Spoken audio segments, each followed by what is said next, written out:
ಮಾತಾಡುವುದೆಲ್ಲ ಮುಗಿದದ. ನಮ್ಮ ಸಂತರು, ಮಹಾಂತರು, ಜ್ಞಾನಿಗಳು, ವಿಜ್ಞಾನಿಗಳು, ಋಷಿಗಳು, ಗುರುಗಳು ಇವರೆಲ್ಲರೂ ಹೇಳೋದೆಲ್ಲ ಹೇಳಿ ಆಗದೆ, ನಡ್ಕೊಳ್ಳೋದಷ್ಟ ಉಳಿದದ. ಈ ಜಗತ್ತಲ್ಲಿ ಯಾರ್ಯಾರು ಜ್ಞಾನಿಗಳು, ಸಂತರು, ಮಹಾಂತರು, ಗುರುಗಳು, ಜಗದ್ಗುರುಗಳೆಲ್ಲ ಇದ್ದಾರೋ ಅವರೆಲ್ಲರ ಮಾತುಗಳನ್ನು ಪ್ರತ್ಯಕ್ಷವಾಗಿಯೋ ಪರೋಕ್ಷವಾಗಿಯೋ ನೇರವಾಗಿಯೋ ಇದ್ದೋ ಇಲ್ಲದೆಯೋ ನಾವು ಕೇಳಿದ್ದೀವಲ್ವಾ? ಕೇಳಿದ್ದೇವೆ. ಸಿದ್ದೇಶ್ವರ ಸ್ವಾಮಿಗಳು ಹೇಳಿದ ಎಂಥ ಎಂಥ ಅದ್ಭುತವಾದ ಮಾತು. ಹೇಳೋದೆಲ್ಲ ಆಗಿದೆ, ಹೇಳೋರೆಲ್ಲ ಹೇಳಿ ಆಗಿದೆ, ನಡ್ಕೊಳ್ಳೋದಷ್ಟೇ ಉಳಿದದೆ. ನಾವು ನಡ್ಕೊಳ್ಳೋದಷ್ಟೇ ಉಳಿದಿರೋದು. ಆದರೆ ಹಾಗಾದ್ರೆ ಹೇಳೋದು ಬಿಟ್ಟು ಬಿಡಬೇಕಾ ಅಂದರೆ ನಿಮಗೊಂದು ಸಾಮತಿ ಹೇಳ್ತೀನಿ. ನನ್ನ ಗುರುಗಳು ಡಾಕ್ಟರ್ ಪ್ರಭುಶಂಕರ್ ಅವರು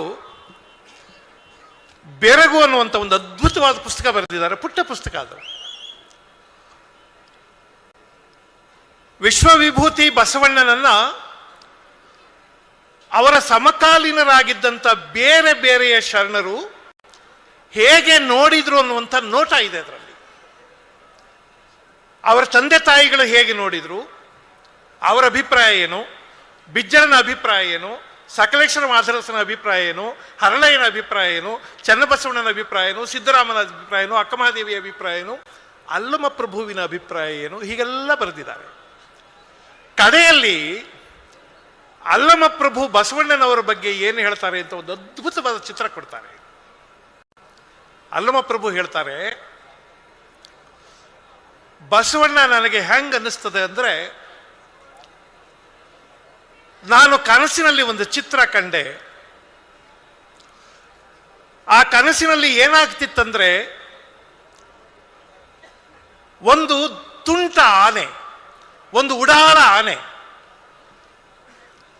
ಅದು ಕೆರೆಯಲ್ಲಿ ಮಿಂದು ಬಂದು ದಡದಲ್ಲಿ ಅದರ ಕೆಸರೆಲ್ಲ ಮೈ ಮೇಲೆ ಹಾಕೊಳ್ಳುತ್ತೆ. ಆ ಕೆಸರಲ್ಲೆಲ್ಲ ಹೊರಳಾಡ್ತಾ ಇರುತ್ತೆ. ಆಗ ಯಾರೋ ಒಬ್ಬ ತೇಜಸ್ವಿಯಾದ ಮನುಷ್ಯ ಬಂದು ಆ ಆನೆಯನ್ನ ಮುದ್ದಿಸಿ ಮಣಿಸಿ, ಅದು ತಾನು ಹೇಳೋ ಹಾಗೆ ಕೇಳೋ ಹಾಗೆ ಮಾಡಿಕೊಂಡು ನಿಧಾನವಾಗಿ ಅದನ್ನ ಹೊಳೆ ಒಳಗೆ ಕರ್ಕೊಂಡು ಹೋಗ್ತಾನೆ. ಕರ್ಕೊಂಡೋಗಿ ಅದರ ಮೈಯೆಲ್ಲ ತೊಳಿತಾನೆ. ಮತ್ತೆ ಅದನ್ನು ದಡದ ಮೇಲೆ ಕರ್ಕೊಂಡು ಬರ್ತಾನೆ. ಕರ್ಕೊಂಡು ಬಂದ ಆ ತೇಜಸ್ವಿ ಪುರುಷ ಹೊರಟೋದ. ಸ್ವಲ್ಪ ಹೊತ್ತಿಗೆ ಈ ಆನೆ ಮತ್ತೆ ಆ ಕೆಸರಲ್ಲಿ ಬಿದ್ದು ಒದ್ದಾಡುತ್ತೆ, ಮೈ ಮೇಲೆಲ್ಲ ಕೆಸರು ಹಾಕೊಳ್ಳುತ್ತೆ.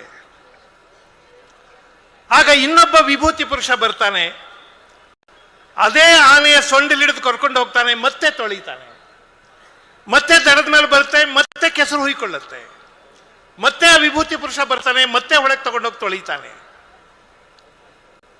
ಇದನ್ನೆಲ್ಲ ನೋಡಿದಾಗ ನನಗೆ ಬೇರೆ ಏನೋ ಬೋಧವಾಗ್ತಾ ಇದೆ. ಅಲ್ಲಮ ಪ್ರಭು ಹೇಳೋ ಮಾತು ಬೇರೆ ಏನೋ ಬೋಧವಾಗ್ತಾ ಇದೆ. ಆ ಆನೆ ಅನ್ನೋದು ಆನೆ ಅಲ್ಲ, ಆ ಆನೆ ಈ ಸಮಾಜ. ನೀವೆಷ್ಟು ಸಲ ತೊಳೆದ್ರೂ ಮತ್ತೆ ಮತ್ತೆ ಮತ್ತೆ ಕೆಸರು ಹಾಕೊಳ್ಳುತ್ತೆ. ಇದೊಂದು ತುಂಟ ಸಮಾಜ, ಆವಾಗ ಕೆಸರು ಹಾಕೊಳ್ಳುತ್ತೆ. ಆದರೆ ಯಾರೋ ಒಬ್ಬ ಬಸವಣ್ಣನಂತ ವಿಭೂತಿ ಪುರುಷ ಆ ಆನೆಯನ್ನ ಮನ್ನಿಸಿ ಮುದ್ದಿಸಿ ಕರ್ಕೊಂಡು ಹೋಗ್ತಾನೆ, ಮೈಯೆಲ್ಲ ತೊಳಿತಾನೆ, ಅದನ್ನು ಶುದ್ಧ ಮಾಡ್ತಾನೆ, ಮತ್ತೆ ದಡಕ್ಕೆ ಕರ್ಕೊಂಡು ಬಂದರೆ ಮತ್ತೆ ಕೆಸರು ಹಾಕೊಳ್ಳುತ್ತೆ.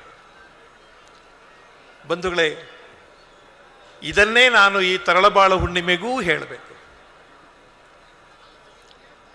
ಎಷ್ಟೋ ವರ್ಷಗಳಿಂದ ತರಳಬಾಳು ಹುಣ್ಣಿಮೆ ನಡೆದಿದೆ. ನನ್ನ ಪುಣ್ಯ, ನಾನು ಮೊದಲ ಬಾರಿ ತರಳಬಾಳು ಹುಣ್ಣಿಮೆಯ ವೇದಿಕೆ ಹತ್ತಿದಾಗ ನನ್ನ ವಯಸ್ಸು 33 ವರ್ಷ. ಈಗ ನನ್ನ ವಯಸ್ಸು 66 ವರ್ಷ. ಪೂಜ್ಯ ಮಹಾಸ್ವಾಮಿಗಳವರು ಕೆಲವು ವರ್ಷಗಳ ಹಿಂದಿನ ಭಾಷಣದಲ್ಲಿ ಒಂದು ಮಾತು ಹೇಳಿದ್ರು. ಬಹಳ ಜನ ನಮ್ಮ ಶಿಷ್ಯರು, ನಾನು ತರಳಬಾಳು ಹುಣ್ಣಿಮೆಗೆ 10 ಸಲ ಹೋಗಿದ್ದೀನಿ, 15 ಸಲ ಹೋಗಿದ್ದೀನಿ, 20 ಸಲ ಹೋಗಿದ್ದೀನಿ, 25 ಸಲ ಹೋಗಿದ್ದೀನಿ ಅಂತ ಅಭಿಮಾನದಿಂದ ಹೇಳ್ಕೋತಾರೆ ಅಂತ. ಆವಾಗ ನಾನು ಮನಸ್ಸಲ್ಲಿ ಆಸೆ ಪಡ್ತಾ ಇದ್ದೆ, ನಾನೂ ಒಂದು ಕಾಲಕ್ಕೆ ನಾನು ತರಳಬಾಳು ಹುಣ್ಣಿಮೆಯಲ್ಲಿ ಎಷ್ಟೋ ಸಲ ಹೋಗಿದ್ದೀನಿ ಅಂತ ಹೇಳ್ಕೊಳ್ಳೋದೊಂದು ಕಾಲ ಬರ್ಬೋದಾ ಅಂತ. ಬಂಧುಗಳೇ, ಅಂಥದ್ದೊಂದು ಧನ್ಯತೆಯಿಂದ, ಅಂಥದ್ದೊಂದು ಪ್ರೀತಿಯಿಂದ ಹೇಳ್ತಿದ್ದೇನೆ, ನಾನು ತರಳಬಾಳು ಹುಣ್ಣಿಮೆಗೆ 28 ಸಲ ಬಂದಿದ್ದೇನೆ. ಜಗದ್ಗುರು ಮಹಾಸನ್ನಿಧಿಯವರ ವಾತ್ಸಲ್ಯ ತುಂಬ ಉದಾರವಾದದ್ದು. ಪ್ರತಿ ಬಾರಿ ಬಂದಾಗಲೂ ಒಂದು ಹೊಸ ಅನುಭವ. ಇಂಗ್ಲಿಷ್ನಲ್ಲಿ ಒಂದು ಮಾತಿದೆ, I came here to teach but I am taught ಅಂತ. I came here to teach but I am taught. ಇಲ್ಲಿ ಏನನ್ನೋ ಹೇಳುವುದಕ್ಕೆ ಬರ್ತೀನಿ, ಏನನ್ನೋ ಹೇಳಿ ಜನಗಳಿಗೆ ಏನೋ ಅಭಿಪ್ರಾಯ ಬರೋ ಹಾಗೆ ಮಾಡಬೇಕು ಅಂತ. ಆದರೆ ನಾನು ಹೇಳಿದ್ದಕ್ಕಿಂತ ಭಾಳ ಹೆಚ್ಚಿನದನ್ನು ನಾನು ಹೊತ್ಕೊಂಡು ಹೋಗ್ತೀನಿ. ಅಂಥೊಂದು ಅದ್ಭುತವಾದ ವೇದಿಕೆ ತರಳಬಾಳು ಹುಣ್ಣಿಮೆ. ಈ ಸಂದರ್ಭಕ್ಕೆ ಬಹಳ ಮಾತಾಡೋದು ಬೇಡ ಅಂತ ಅಂದ್ಕೊಂಡಿದ್ದೀನಿ. ಒಂದು ವಿಷಯವನ್ನು ಮಾತ್ರ ಈಗ ಹೇಳಬೇಕು ನಾನು. ನಮ್ಮಲ್ಲಿ ಆರೋಗ್ಯ ಅಂತ ಒಂದು ಪರಿಕಲ್ಪನೆ ಇದೆ. ಇಂಗ್ಲಿಷ್ನಲ್ಲಿ ಅದನ್ನು ಹೆಲ್ತ್ ಅಂತ ಕರೀತಾರೆ. ನಾವೆಲ್ಲ ಏನು ಅಂದ್ಕೊಂಡಿದ್ದೀವಿ ಅಂದರೆ, ಆರೋಗ್ಯ ಅಂದರೆ ನಮಗೆ ಜ್ವರ, ತಲೆನೋವು, ಹೊಟ್ಟೆ ನೋವು, ಮೈಕೈ ನೋವು, ಆಯಾಸ, ಸುಸ್ತು ಏನೂ ಇಲ್ಲದೇ ಇದ್ದರೆ ನಾವು ಆರೋಗ್ಯವಾಗಿದ್ದೀವಿ ಅಂತ ಅಂದ್ಕೊಂಡಿದ್ದೀವಿ. ಬಂಧುಗಳೇ, ಈಗ ಆಧುನಿಕ ಪರಿಕಲ್ಪನೆಯಲ್ಲಿ ಆರೋಗ್ಯ ಅಂದರೆ ನಿಮ್ಮ ದೇಹಾರೋಗ್ಯ ಮಾತ್ರ ಅಲ್ಲ. ನಮ್ಮ ದೇಹ ಆರೋಗ್ಯವಾಗಿದ್ದರೆ ನಾವು ಆರೋಗ್ಯವಾಗಿದ್ದೀವಿ ಅಂತ ಅರ್ಥ ಅಲ್ಲ. ನಿಮ್ಗೆ ಏನು ತೊಂದರೆ ಇಲ್ಲ, ನಿಮ್ಮ ಬಿ ಪಿ ನಾರ್ಮಲ್ ಆಗಿದೆ, ನಿಮ್ಮ ಶುಗರ್ ಲೆವೆಲ್ ಸರಿಯಾಗಿದೆ, ನಿಮ್ಮ ಹಾರ್ಟ್ ಬೀಟ್ ಸರಿಯಾಗಿದೆ, ಎಲ್ಲವೂ ಸರಿಯಾಗಿದೆ. ಆದರೆ ಮನುಷ್ಯ ಭಾಳ ತಿಕ್ಕಲು, ಏನು ಮಾಡೋದು ಅವನ್ನ? ಎಲ್ಲ ಆರೋಗ್ಯ ಸರಿಯಾಗಿದೆಪ್ಪ, ಆದರೆ ಮನುಷ್ಯ ಈಗಿದ್ದಂಗೆ ಸ್ವಲ್ಪ ಹೊತ್ತಿರೋದಿಲ್ಲ. ಶೀಘ್ರ ಕೋಪ, ಇದ್ದಕ್ಕಿದ್ದಂಗೆ ಕೋಪ ಬರುತ್ತೆ, ಏನು ಮಾಡ್ತಾನೆ ಗೊತ್ತಿಲ್ಲ. ಹಾಗಾದ್ರೆ ಅವನು ಆರೋಗ್ಯವಾಗಿದ್ದಾನೆ ಅಂತ ಹೇಳೋಲ್ಲ. ಆದ್ರಿಂದ ಆರೋಗ್ಯ ಅಂದರೆ ದೇಹಾರೋಗ್ಯ ಮಾತ್ರ ಅಲ್ಲ. ಈಗ ವಿಶ್ವ ಆರೋಗ್ಯ ಸಂಸ್ಥೆ ಇನ್ನೂ ಕೆಲವು ವಿಷಯಗಳನ್ನ ಹೇಳ್ತಾ ಇದೆ. ಆರೋಗ್ಯ ಅಂದರೆ ದೇಹದ ಆರೋಗ್ಯ ಅಲ್ಲ.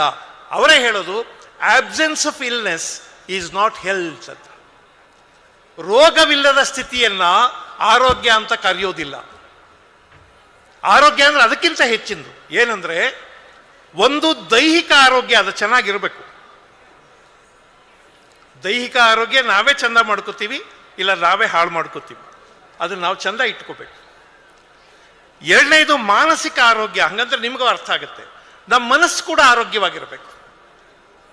ಅದನ್ನು ವಿಸ್ತರಿಸೋದಿಲ್ಲ ನಾನು. ಆದರೆ ಮೂರನೆಯದೊಂದಿದೆ, ಅದನ್ನು ಇಂಗ್ಲಿಷ್ನಲ್ಲಿ ಎಮೋಷನಲ್ ಹೆಲ್ತ್ ಅಂತ ಕರೀತಾರೆ, ಅಥವಾ ಭಾವನಾತ್ಮಕ ಆರೋಗ್ಯ ಅಂತ ಕರೀತಾರೆ. ಬಂಧುಗಳೇ, ನಾವೆಲ್ಲ ಮನುಷ್ಯರು. ನಮಗೆ ಮೆದುಳಿರುವ ಹಾಗೆ ಹೃದಯವೂ ಇದೆ, ಬುದ್ಧಿ ಇರುವ ಹಾಗೆ ಭಾವವೂ ಇದೆ. ಈ ಜಗತ್ತು ಬುದ್ಧಿಯ ಜಗತ್ತು. ಇಲ್ಲಿ ಎಲ್ಲವೂ ಬುದ್ಧಿಯಲ್ಲಿ ನಡೆಯುತ್ತೆ. ಈಗ ಯಾವುದಾದ್ರೂ ಯೂನಿವರ್ಸಿಟಿಗೆ ಹೋದರೆ, ಯಾವುದಾದ್ರೂ ಸೈಂಟಿಫಿಕ್ ಇನ್ಸ್ಟಿಟ್ಯೂಟ್ಗೆ ಹೋದರೆ, ನಿನ್ನ ಬುದ್ಧಿ ಎಷ್ಟು ಅಂತ ಕೇಳ್ತಾರೆ, ನಿನ್ನ ಬುದ್ಧಿಯ ಪ್ರಮಾಣ ಎಷ್ಟು ಅಂತ ಕೇಳ್ತಾರೆ, ನಿನ್ನ ಭಾವ ಸಂಪನ್ನತೆ ಎಷ್ಟು ಅಂತ ಕೇಳೋದಿಲ್ಲ. ಈ ಕಾಲ ಬುದ್ಧಿ ಇದು. ಇಲ್ಲೇ ಮನಸ್ಸಿಗೆ ಬರ್ತಾ ಇದೆ, ಹೇಳ್ಬಿಡ್ತೀನಿ. ಇಂಡಿಯನ್ ಇನ್ಸ್ಟಿಟ್ಯೂಟ್ ಆಫ್ ಸೈನ್ಸ್ ಅಲ್ಲಿ CV ರಾಮನ್ ಅವರು ವಿಜ್ಞಾನಿಯಾಗಿದ್ದಾಗ, ಅದರ ನಿರ್ದೇಶಕರಾಗಿದ್ದಾಗ, ಒಬ್ಬ ಹುಡುಗ ಇಂಟರ್ವ್ಯೂಗೆ ಹೋಗ್ತಾನೆ. ಇಂಟರ್ವ್ಯೂ ಚೆನ್ನಾಗಿ ಮಾಡೋದಿಲ್ಲ. ಅವರೇ ಹೇಳ್ತಾರೆ, ಸಾರಿ, ನೀನು ಸೆಲೆಕ್ಟ್ ಆಗಲಿಲ್ಲ. ಪರವಾಗಿಲ್ಲ ಅಂತ ಹೊರಟೋಗ್ಬಿಡ್ತಾನೆ ಹುಡುಗ.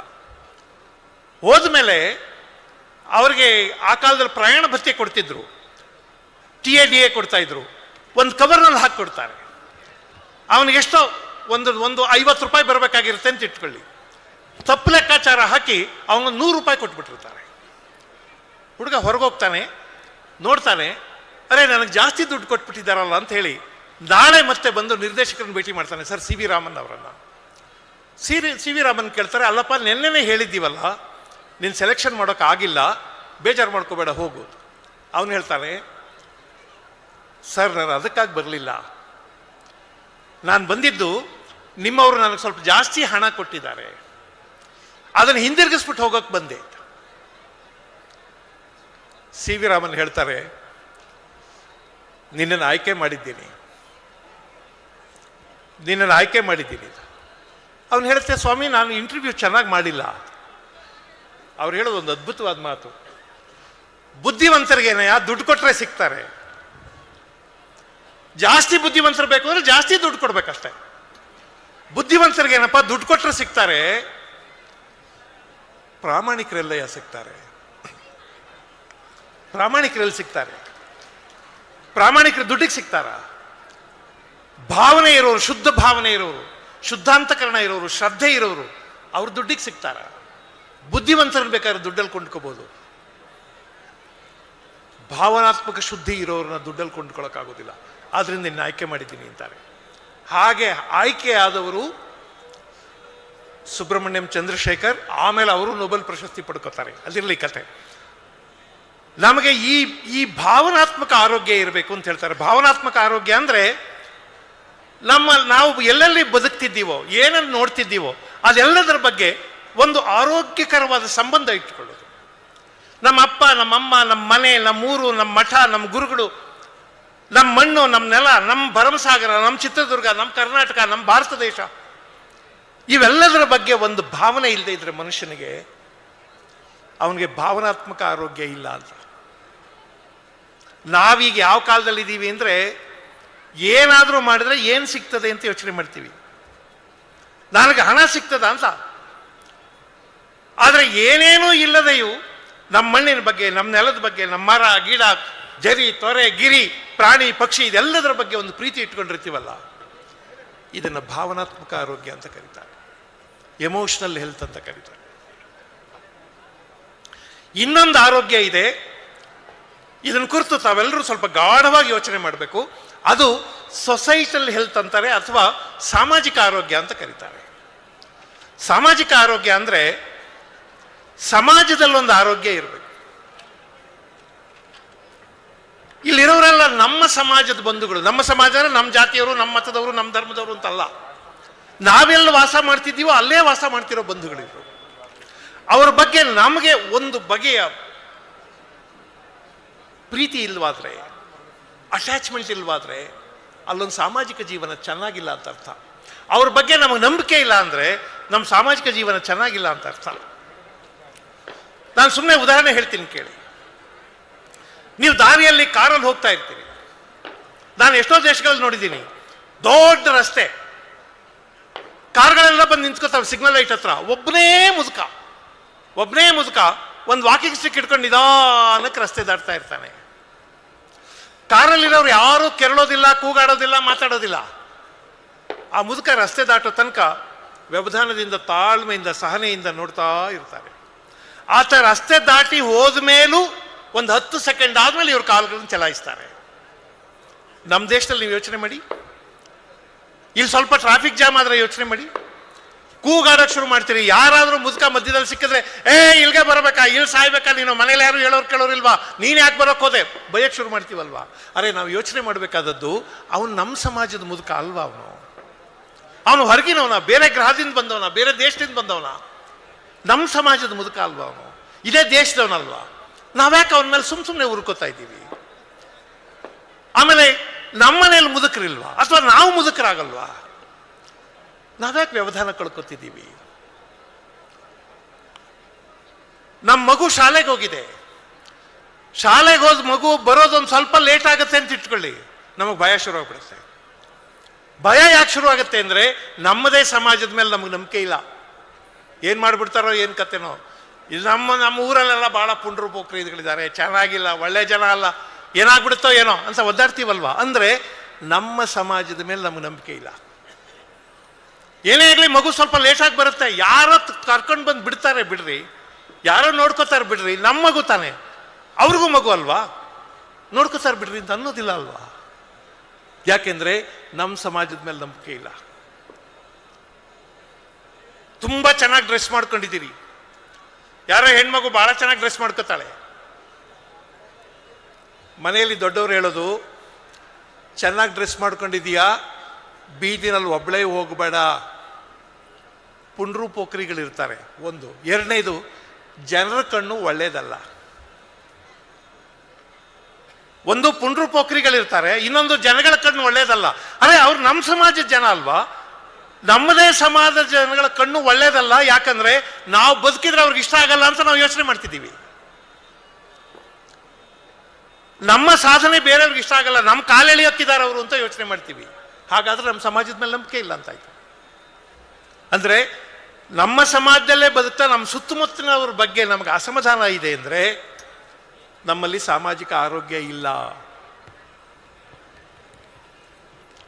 ನಮ್ಮಲ್ಲಿ ಕೆಲವ್ರಿಗೆ ಈ ಬುದ್ಧಿ ಇರ್ತದೆ, ಯಾರೋ ಎದುರಿಗೆ ರಸ್ತೆಯಲ್ಲಿ ಬಂದ ಅಂತ ಇಟ್ಕೊಳ್ಳಿ, ಚೆನ್ನಾಗಿದ್ದಾನೆ, ದೃಢವಾಗಿ ಆರೋಗ್ಯವಾಗಿದ್ದಾನೆ, ಇವನಿಗೆ ಸುಮ್ಮನೆ ಅವನ ತಲೆಗೊಂದು ಹುಳ ಬಿಡಬೇಕು ಅಂತ ಅನಿಸ್ತದೆ. ಯಾಕೋ ಇಳಿದೋಗ್ಬಿಟ್ಟಿದ್ದೀರಾ ಅಂತಲ್ಲ. ಈಗ ಅವನಿಗೆ ರಾತ್ರಿ ಎಲ್ಲ ತಲೆಗೆ ಹುಳ ಬಿಟ್ಟಂಗೆ, ಅವ್ನು ಹಿಡಿದೋಗ್ಬಿಟ್ಟಿದ್ದೀನಿ ಅನ್ನಲ್ಲ, ಏನಾದರೂ ಆಗಿದೆಯಾ ನನಗೆ? ಇಲ್ಲ, ಹೋದ ವಾರ ನೀವು ಚೆನ್ನಾಗೇ ಕಾಣಿಸ್ತಿದ್ರಿ, ಈಗ ಯಾಕೋ ಒಂಥರ ಕಾಣಿಸ್ತಿದ್ದೀರಿ, ಒಂದ್ಸಲ ಯಾವುದಕ್ಕೂ ಡಾಕ್ಟ್ರಿಗೆ ತೋರಿಸ್ಕೊಳ್ಳಿ. ಅವ್ನಿಗೇನು ಇರಲ್ಲ. ಇವನಿಗೇನು ಅಂದರೆ ಅವ್ನು ಸಂತೋಷವಾಗಿ ಅವನೆಲ್ಲ ಹುಳ ಬಿಡಬೇಕು ಅಂತ. ಯಾರೊಬ್ರು ಹೊಸ ಕಾರ್ ತಗೋತಾರೆ, ಕಾರ್ ತಗೊಂಡು ಪೂಜೆ ಗೀಜೆ ಮಾಡ್ತಾ ಇರ್ತಾರೆ, ನೀವು ದಾರಿಯಲ್ಲಿ ಹೋಗ್ತಾ ಇದ್ದೀರಿ, ಅದು ಅವ್ರ ಕಾರು, ಅವ್ರು ದುಡ್ಡು ಕೊಟ್ಟಿದ್ದಾರೆ. ನೀವು ಯಾವ car? Honda City, good good, ಒಳ್ಳೆ ಕಾರು, 20 ಲಕ್ಷ, ಚೆನ್ನಾಗಿದೆ ಚೆನ್ನಾಗಿದೆ. ಆದರೆ ನೀವು ಈ ಕಲರ್ ತಗೋಬಾರ್ದಾಗಿತ್ತು, ಇದು ಸ್ವಲ್ಪ ಡಲ್ ಆಯ್ತದೆ. ಇವನಿಗೇನು ಗೊತ್ತಿಲ್ಲ, ಇದು ಸ್ವಲ್ಪ ಡಲ್ ಆಯ್ತದಂತೆ, ನೀವು ಬೇರೆ ಕಲರ್ ತಗೊಂಡಿದ್ರೆ ಚೆನ್ನಾಗಿತ್ತು ಅಂದ್ಬಿಟ್ಟು ಹೋಯ್ತಾನೆ. ಅವನೀಗ ಯೋಚನೆ ಮಾಡ್ತಾನೆ, ನಾನು ಈ ಕಲರ್ ತಗೊಂಡಿತ್ತಪ್ಪ, ತಗೋಬಾರ್ದಾಗಿತ್ತ. ಇವನಿಗೇನು ಗೊತ್ತಿಲ್ಲ. ಇವನಿಗೇನು ಅಂದರೆ ಕಾರ್ ತಗೊಂಡು ಖುಷಿಯಾಗಿ ಅವನಲ್ಲ, ಅವನ ತಲೆಗೆ ಹುಳ ಬಿಡ್ಬೇಕು. ಅವನ ಹೆಂಡತಿ ಅವನು ಜಗಳ ಆಡಬೇಕು, ನಾನು ಆವಾಗಲೇ ಬಿಡ್ಕೊಂಡೆ ಈ ಕಲರ್ ಬೇಡ ಅಂತ, ನೀವು ತಗೊಂಡ್ರಿ. ಇವನು ಏನು ನಿಮ್ಮ ಅಪ್ಪ ಕಾರ್ ಮಡಗಿದ್ದ ಸುಮ್ಮನೆ ಅಂತ ಇವನು ಗಲಾಟೆ ಮಾಡೋದು. ಅವ್ರು ಚೆನ್ನಾಗಿದ್ರೆ ನಾವು ಸಂತೋಷ ಪಡ್ತಿಲ್ಲ ಅಂದರೆ ನಮ್ಮಲ್ಲಿ ಸಾಮಾಜಿಕ ಆರೋಗ್ಯ ಚೆನ್ನಾಗಿಲ್ಲ ಅಂತ. ಅಥವಾ ಇನ್ನೂ ಒಂದಿದೆ, ಹೆಣ್ಮಕ್ಳು ಸೀರೆ ಅಂಗಡಿಗೆ ಹೋಗ್ತಾರೆ, ಒಡವೆ ಅಂಗಡಿಗೆ ಹೋಗ್ತಾರೆ, ಬೇಕಾದಷ್ಟು ಸೀರೆ ತಗೋತಾರೆ. ಅವನು ಅಂಗಡಿಲಿರೋ ಲಾಶೆಲ್ಲ ಕೆಡವ್ತಾನೆ, ಕೆಳಗಾಗ್ತಾನೆ. ಇವರು ಒಂದೇ ಪ್ರಶ್ನೆ ಕೇಳೋದು, ಈ ಕಲರಲ್ಲಿ ಬೇರೆ ಡಿಸೈನ್ ಇಲ್ವಾ, ಈ ಡಿಸೈನಲ್ಲಿ ಬೇರೆ ಕಲರ್ ಇಲ್ವಾ? ಅಂಗಡಿಲಿರೋ ಸೀರೆ ಎಲ್ಲ ತೆಗೆಸಾಕ್ತಾರೆ, ಯಾವುದೂ ಇಷ್ಟ ಆಗಲಿಲ್ಲ ಅಂತ. ಅವಾಗ ಅವನ ಅಂಗಡಿಯನ್ನು ಕೇಳ್ತಾನೆ, ಅಮ್ಮ ತಾಯಿ ನಿಮಗೆ ಯಾವ ಥರ ಸೀರೆ ಬೇಕಾಗಿತ್ತು ಹೇಳಿ ಒಂಚೂರು ಅಂತ. ಆವಾಗ ಅವಳೇನು ಹೇಳ್ತಾಳೆ ಗೊತ್ತಾ, ತಾಯಿ ಹೆಣ್ಮಕ್ಳು ನಿಂಗೆಲ್ಲ ಅಂತಿದ್ದೀನಿ ಅಂತ ಬೇಜಾರು ಮಾಡ್ಕೋಬೇಡಿ, ಅವಳೇನಂತೇಳಿ ಗೊತ್ತಾ, ಯಾವ ಥರದ್ದು ಅಂತ ನನಗೇನು ಐಡಿಯಾ ಇಲ್ಲ, ಆದರೆ ನಾನು ಉಟ್ಕೊಂಡು ಹೋದ್ರೆ ನೋಡಿದವರು ಹುರ್ಕೋಬೇಕು, ಆ ಥರ ಇರಬೇಕು. ಅಂದರೆ ನನ್ನ ಸಂತೋಷದಲ್ಲಿಲ್ಲ, ಇನ್ಯಾರನ್ನ ಉರ್ಸೋದ್ರಲ್ಲಿದೆ. ನೀವು ಕಾರ್ ತಗೊಂಡ್ರೆ ನಿಮ್ಮ ಕಂಫರ್ಟ್ಗೆಲ್ಲ ಕಾರು, ಇನ್ಯಾರನ್ನೂ ಉರ್ಸೋದಕ್ಕೆ. ನನ್ನ ಮಕ್ಕಳು ನಾನು ಆವಾಗ ಕಷ್ಟದಲ್ಲಿದ್ದಾಗ ಒಬ್ಬನೂ ₹1 ಕೊಡಲಿಲ್ಲ, ಈಗ ಅವ್ರ ಎದುರಿಗೆ ಓಡಾಡ್ತೀನಿ ನೋಡು ಕಾರಲ್ಲಿ ಅನ್ನೋ ಅಹಂಕಾರದಲ್ಲಿ ಓಡಾಡಿದರೆ ನಿಮ್ಮ ಕಾರಲ್ಲೂ ನೀವು ಸುಖ ಪಡೋದಿಲ್ಲ. ನಾನು ಹೇಳ್ತಿರೋದು ಸಾಮಾಜಿಕ ಆರೋಗ್ಯ ಅಂದರೆ ನಮ್ಮ ಸಮಾಜದ ಜನರನ್ನು ಪ್ರೀತಿಯಿಂದ ಆರೋಗ್ಯವಾಗಿ ಕಾಣುವುದು. ನಾನು 4 ಹೇಳಿದೆ, ಶಾರೀರಿಕ ಆರೋಗ್ಯ, ಮಾನಸಿಕ ಆರೋಗ್ಯ, ಭಾವನಾತ್ಮಕ ಆರೋಗ್ಯ, ಈಗ ಹೇಳಿದ್ದು ಸಾಮಾಜಿಕ ಆರೋಗ್ಯ. ಇನ್ನೊಂದಿದೆ, ಅದನ್ನು ಹೇಳ್ಬಿಡ್ತೀನಿ, ಅದು ಆಧ್ಯಾತ್ಮಿಕ ಆರೋಗ್ಯ, ಸ್ಪಿರಿಚುವಲ್ ಹೆಲ್ತ್ ಅಂತಾರೆ. ಆಧ್ಯಾತ್ಮಿಕ ಆರೋಗ್ಯ ಅಂದರೆ ಇಷ್ಟೇ, ನೀವು ಬಹಳ ತಪಸ್ ಮಾಡಿ ಧ್ಯಾನ ಮಾಡಿ ಸಮಾಧಿ ಸ್ಥಿತಿಗೆ ಹೋಗಿ ಸಿದ್ಧಿ ಪಡಿಬೇಕು ಅಂತ ಅಲ್ಲ. ಅಲ್ಲ, ನಾವು ಈ ಜಗತ್ತಲ್ಲಿ ಬದುಕ್ತಿದ್ದೀವಿ, ಈ ಜಗತ್ತಿನಲ್ಲಿ ಎಲ್ಲವೂ ನಾವು ಬಯಸಿದ ಹಾಗೆ ನಡೆಯುವುದಿಲ್ಲ ಅನ್ನೋ ತಿಳುವಳಿಕೆ ಇರಬೇಕಂತೆ. ನಾವು ಅಂದ್ಕೊಂಡಾಗೆ ಪ್ರಪಂಚದಲ್ಲಿ ಎಲ್ಲವೂ ನಡೆಯುವುದಿಲ್ಲ. ನಮಗಿಷ್ಟವಿಲ್ಲದ್ದು ಬೇಕಾದಷ್ಟು ನಡೆಯುತ್ತೆ, ನಮಗಿಷ್ಟವಿಲ್ಲದ ಜನ ಕೂಡ ಇರ್ತಾರೆ, ನಮಗಿಷ್ಟವಿಲ್ಲದೆ ಇರೋರಿಗೆ ಅಧಿಕಾರ ಸಿಗುತ್ತೆ, ನಮಗಿಷ್ಟವಿಲ್ಲದೆ ಇರೋರು ಶ್ರೀಮಂತರಾಗ್ತಾರೆ. ಆದರೆ ನೀನು ಸಹಿಸ್ಕೋಬೇಕು ಅನ್ನೋದನ್ನ ಆಧ್ಯಾತ್ಮಿಕ ಆರೋಗ್ಯ ಅಂತಾರೆ. ಈ ಜಗತ್ತಿನಲ್ಲಿ ನಮಗೆ ಬೇಡದ್ದು ಏನೇನಿದೆಯೋ ಅದೆಲ್ಲವನ್ನು ನೀವು ಸ್ವೀಕರಿಸುವುದನ್ನು ಆಧ್ಯಾತ್ಮಿಕ ಆರೋಗ್ಯ ಅಂತ ಕರೀತಾರೆ. ಬಂಧುಗಳೇ, ನಾ ಹೇಳಿದ್ನಲ್ಲ, ಹೇಳುವುದೆಲ್ಲ ಮುಗಿದಿದೆ. ಹೀಗೆ ಬಹಳ ಮಂದಿ ಹೇಳಿದ್ದಾರೆ, ಆದರೆ ನಡೆಯುವುದಷ್ಟೇ ಉಳಿದಿದೆ. ಪೂಜ್ಯ ಮಹಾಸ್ವಾಮಿಗಳವರು ಇಷ್ಟು ದೊಡ್ಡ ಬೃಹತ್ತಾದಂಥ ಸಭೆ ಸೇರಿಸಿ ನಾಡಿನ ಎಲ್ಲ ಪ್ರಾಜ್ಞರನ್ನು ಕರೆಸಿ ಇಲ್ಲಿ ಉಪನ್ಯಾಸ ಮಾಡಿಸ್ತಾರೆ. ಯಾಕೆ ಅಂದರೆ ಇಷ್ಟು ಜನನ ಕರೆಸಿ ಸುಮ್ಮನೆ ಕೂರಿಸ್ಬೇಕು ಅಂತಲ್ಲ, ಇಲ್ಲಿರುವ ಕೆಲವು ಸಾವಿರ ಜನಕ್ಕೆ, ಕೆಲವು 100 ಜನಕ್ಕೆ ಒಂದು ಅತ್ಯುತ್ತಮವಾದ ಸಂಗತಿ ಬೋಧವಾದರೆ ಈ ಜಗತ್ತಿನಲ್ಲಿ ಏನಾದರೂ ಬದಲಾವಣೆ ಆದೀತು ಅಂತ. ನಾನು ಪುಣ್ಯಶಾಲಿ, ನನ್ನ ಯೋಗ್ಯತೆ ಎಷ್ಟಿದೆಯೋ ಗೊತ್ತಿಲ್ಲ, ಆದರೆ ಅದೃಷ್ಟ ಪುಣ್ಯ ಮಾತ್ರ ದೊಡ್ಡದು. ಪೂಜ್ಯ ಮಹಾಸ್ವಾಮಿಗಳವರ ವಾತ್ಸಲ್ಯ ಹಸ್ತ ನನ್ನನ್ನು ಇಲ್ಲಿವರೆಗೂ ಬಹಳ ಪ್ರೀತಿಯಿಂದ ಕಾಪಾಡಿದೆ, ಹೊರೆದಿದೆ. ಪೂಜ್ಯರ ಪಾದಾರವಿಂದಗಳಲ್ಲಿ ಮತ್ತೆ ಭಕ್ತಿಪೂರ್ವಕವಾಗಿ ಶರಣಾರ್ಥಿಗಳನ್ನು ಸಲ್ಲಿಸಿ, ನಿಮ್ಮೆಲ್ಲರಿಗೂ ಶರಣಾರ್ಥಿಗಳನ್ನು ಸಲ್ಲಿಸಿ ನಾನು ವಿರಮಿಸ್ತೇನೆ.